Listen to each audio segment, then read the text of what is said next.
दोस्तों, अगर आप लोग भी चाहते हैं कि आपके घर में, आपके मोहल्ले और गांव समाज में लोग आपका इज्जत करें, तो ये वीडियो आपके लिए है। इसे ध्यानपूर्वक और पूरा सुने। दोस्तों, स्वागत है आपका एक बार फिर से हमारे YouTube चैनल में। दोस्तों, अगर आप लोग भी गौतम बुद्ध को मानते हैं तो कमेंट में नमो बुद्धाय जरूर लिखें और आप कहानी में कहीं खो ना जाएं। इसलिए चैनल को भी सब्सक्राइब कर लें। आपकी जिंदगी बदल दूंगा। दोस्तों, इज्जत एक ऐसी चीज है जो मांगी नहीं जाती, कमाई जाती है। और इज्जत इंसान को तब मिलती है जब लोगों के बीच उसकी कोई वैल्यू होती है। अगर आपने लोगों के बीच एक अच्छी वैल्यू बना रखी है तो लोग आपको सुनना और तारीफ करना पसंद करेंगे। अगर आपकी कोई वैल्यू नहीं होगी तो लोग आपकी बातों को रिजेक्ट कर देंगे। बिना वैल्यू और बिना इज्जत के इस दुनिया में रहना बहुत ही मुश्किल होता है। हर व्यक्ति चाहता कि उसकी वैल्यू की जाए, समाज में उसका मान सम्मान बढ़े, लेकिन यह वैल्यू सभी लोगों को नहीं मिल पाती है। ऐसा इसलिए क्योंकि हमारे अंदर कुछ कमियां होती हैं जिस वजह से लोग हमारी वैल्यू नहीं करते हैं या हमें मान सम्मान नहीं देते हैं। कई बार हमें इन कमियों के बारे में पता नहीं होता है, इस वजह से हम इन पर काम भी नहीं कर पाते हैं। लेकिन अगर आप इन खामियों को पहचान लें और इन पर काम करें तो आप इन कमियों को दूर कर सकते हैं। इससे न केवल आप खुद को एक बेहतर इंसान बना पाएंगे, बल्कि आपका मान सम्मान भी बढ़ेगा। आज हम आपको अपनी वैल्यू बढ़ाने के तरीके के बारे में बताने जा रहे हैं। अगर आपने इसे फॉलो कर लिया तो आपकी वैल्यू हमेशा लोगों के बीच बनी रहेंगी। आप कहीं भी मौजूद रहो या ना रहो, आपकी प्रतिष्ठा लोगों के बीच हमेशा बनी रहती है। जब भी कोई आपके बारे में बोलने से पहले सोचता है तो सबसे पहले उसके दिमाग में आपकी वैल्यू और आपकी रेपुटेशन आती है। आपकी रेपुटेशन जितनी ज्यादा हाई होंगी उतना ही अगला आपके बारे में बोलने से पहले 100 बार सोचेगा। इसलिए अपनी वैल्यू को स्ट्रांग बनाकर लोगों के बीच अपना दबदबा कायम रख सकते हो। एक बार एक सन्यासी शाम के वक्त अपने आश्रम के बगीचे में यूं ही टहल रहे थे। तभी एक नौजवान उनके पास आता है और कहता है, हे श्रीमान, मैं जब भी लोगों के बीच कोई बात करता हूं तो लोग मेरी बातों पर गौर नहीं करते हैं। लोग मेरी बातों का इज्जत नहीं करते हैं। यहाँ तक कि मेरे घर के लोग भी मेरी इज्जत नहीं करते हैं, मेरी बातों को अनसुना करते हैं। इस वजह से मैं बहुत निराश रहता हूँ। श्रीमान, मैं चाहता हूं कि मेरी भी समाज में इज्जत हो, मेरी भी लोग वैल्यू करें, मेरी बातों का वैल्यू करें। कृपया करके मुझे इसका कोई उपाय बताइए। उस नौजवान की यह बातें सुनकर सन्यासी ने कहा कि लोगों के बीच तुम्हारी इज्जत ना होने का कारण तुम खुद ही हो। आज मैं तुम्हें ऐसी 8 तरीके बताऊंगा जिससे तुम लोगों के बीच अपनी वैल्यू बढ़ा सकते हो और फिर से समाज में तुम्हारी इज्जत होने लगेगी। पहला तरीका है कि आपको अपने कम्युनिकेशन स्किल यानी कि बात करने के तरीके को बदलना होगा और नए लोगों से कनेक्शन बनाना आना चाहिए। अपने आसपास कुछ ऐसे लोगों को देखा होगा जो केवल बोलते रहते हैं। एक टाइम तक लोग इनकी बातों को सुनते हैं, इसके बाद इनकी बातों को बहुत अधिक वैल्यू नहीं देते हैं। इसीलिए ज्यादा इधर उधर की बातें ना करें।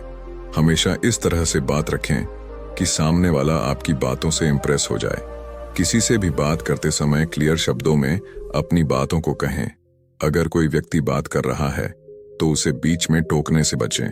सही भाषा का इस्तेमाल करें, विनम्रता से बात करें। आपने बहुत से लोगों को देखा होगा जिनकी पर्सनालिटी बिल्कुल भी अच्छी नहीं होने के बावजूद भी उनके बात करने की कला से लोग बहुत ज्यादा इंप्रेस हो जाते हैं और उन्हें देखकर आप हमेशा कंफ्यूज रहते हैं कि ऐसी क्या बात है इसमें जो लोग इसके इतने दीवाने हैं।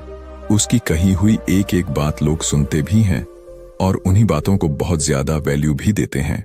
इसलिए सबसे पहले आपको अपने कम्युनिकेशन स्किल्स पर काम करना होगा। आपको अपने बात करने के तरीके को बदलना होगा। दूसरा तरीका यह है कि आपको बहस के वक्त खुद को कूल और शांत रखने की कोशिश करनी होगी। मान लो आप किसी से लगातार बहस किए जा रहे हो और सामने वाला शांत बैठकर मुस्कुरा रहा है, जैसे कि उसे आपकी बहस और बातों से बिल्कुल भी फर्क नहीं पड़ रहा है। ये सब देखकर उस वक्त आपको गुस्सा आ रहा होगा और गुस्से में आप वो सब बोल दोगे जो आपको नहीं बोलना चाहिए था। गुस्से में इंसान सोचने की पावर को खो देता है और बाद में बोले हुए शब्दों पर शर्मिंदा होता है। यही गलती बहुत से लोग करते हैं। इसलिए कहा जाता है, बहस हो या जंग का मैदान, जो पहले अपना आपा खोता है, नुकसान सबसे ज्यादा उसी को झेलना पड़ता है।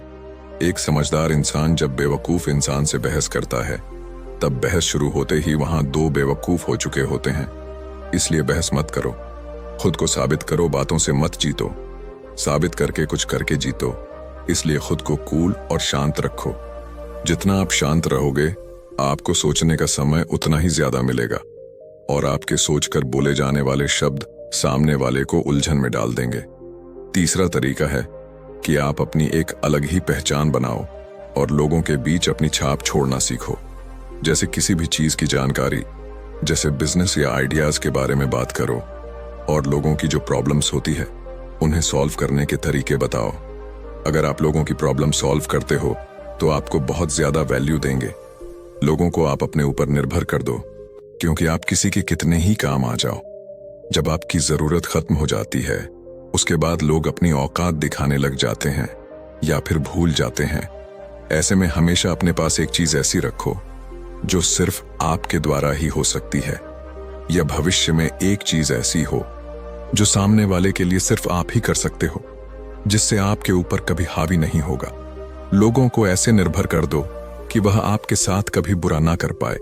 इससे आपकी इज्जत और वैल्यू दोनों लोगों के नजरों में बनी रहेगी। लोग हमेशा आपको खोने से डरेंगे। चौथा तरीका है कि जबरदस्ती की सलाह कभी किसी को मत दो, बिना किसी को सलाह मांगे।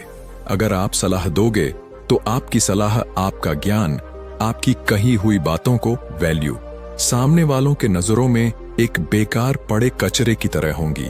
जब कोई सलाह मांगे तभी सलाह दो, वरना मत दो।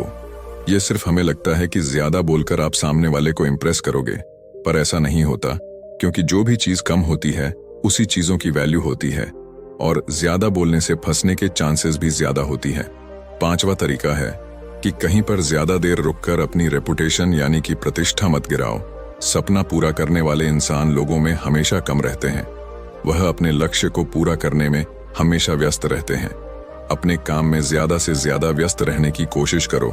जितना आप अपने काम में व्यस्त रहोगे और लोगों के सामने कम आओगे, लोगों के नजरों में आपकी वैल्यू उतनी ही ज्यादा बढ़ जाएगी। जैसे जिस चीज की सप्लाई जितना कम होता है, उस चीज की डिमांड और वैल्यू लोगों के नजरों में उतना ही ज्यादा होती है।